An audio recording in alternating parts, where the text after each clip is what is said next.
ជំរាបសួរអង្គពុកមីងបងប្អូនទាំងអស់គ្នាដែលចូលចិត្តតាមដានវីដេអូរបស់នាងខ្ញុំនេះខ្ញុំនិយាយតាក់ទងជាមួយនឹងបញ្ហាព្រំដែនទាំងភាគីថៃគឺគាត់ព្យាយាមចេញវីដេអូច្រើនគាត់រុញច្រានរដ្ឋាភិបាលរបស់គាត់ថាកុំឲ្យបើកព្រំដែនជាមួយយើងហើយបងប្អូនយើងខ្លះក៏គាត់និយាយថាកុំបាច់បើកព្រំដែនជាមួយថៃគោលជំហរទៅលើការបើកព្រំដែននេះបងប្អូននឹងស្រាប់ហើយបើអ្នកឯងបើកទាំងអស់5ម៉ោងក្រោយគឺយើងបើកទាំងអស់ដូចគ្នាគឺរាជរដ្ឋាភិបាលរបស់យើងលោកប្រកាន់ជំហររួចមកហើយក៏មិនមានការចេញសេចក្តីថ្លែងការណ៍ឬក៏និយាយជ្រាំដែលច្រើនលើកច្រើនសារគឺអត់ទេអញ្ចឹងបើសិនជាថៃបើកព្រំដែននេះបើកទាំងអស់5ម៉ោងក្រោយរដ្ឋាភិបាលរបស់យើងនឹងបើកហើយចាប៉ុន្តែមិនមានន័យថាបើកតច្រកប៉ោយប៉ែតមួយច្រកផ្សេងបិទឲ្យ5ម៉ោងក្រោយកម្ពុជាទៅបើកអត់ទេ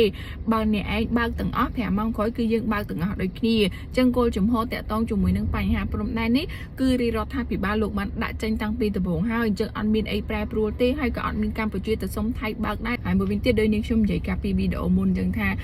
គោលការណ៍នៅក្នុងការបិទពាណិជ្ជកម្មជាមួយថៃយើងមិនអាចធ្វើបានទេបងប្អូនយើងត្រូវតែយល់នៅលើចំណុចនេះប៉ុន្តែបើទោះបីជាថ្ងៃក្រោយត្រូវគ្នាក៏ដោយចាស្អិតរមួតឡើងវិញយ៉ាងណាក៏ដោយសង្ឃឹមថាបងប្អូននឹងយល់ថា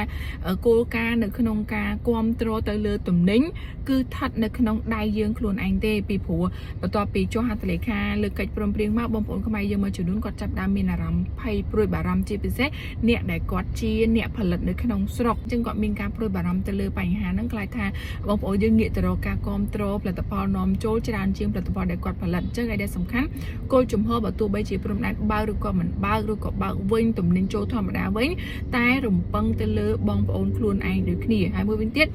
ភាគច្រើនអ្នកខ្លះគាត់អំពាវនាវឲ្យតែបងប្អូនខ្មែរយើងគ្រប់គ្រងផលិតផលខ្មែរទេប៉ុន្តែចំណុចនេះបងប្អូនប្រជាប្រដ្ឋខ្មែរយើងក៏សំណូមពរទៅដល់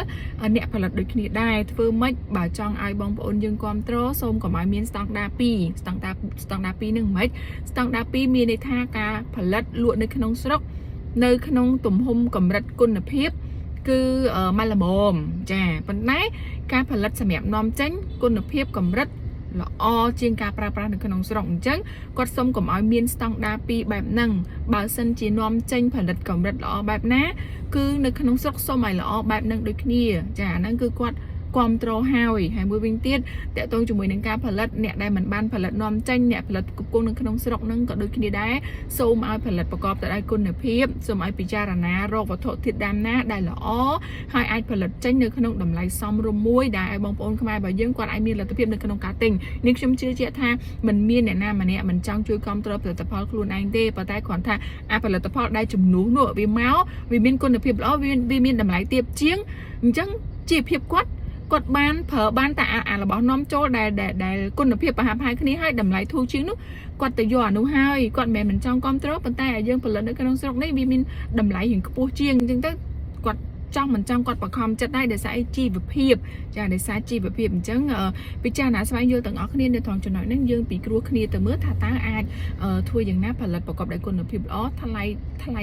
លក់ចេញហ្នឹងគឺពួកគាត់អាចទទួលយកបានអាហ្នឹងយើងងាកមកគ្រប់គ្រងផលិតផលខ្មែរយើងច្រើនហើយនាងខ្ញុំជឿជាក់ថាអញ្ចឹងអរគុណច្រើនបងប្អូនដែលតាមដានទស្សនាវីដេអូនេះខ្ញុំជម្រាបលាជួបគ្នានៅវីដេអូក្រោយបន្តទៀត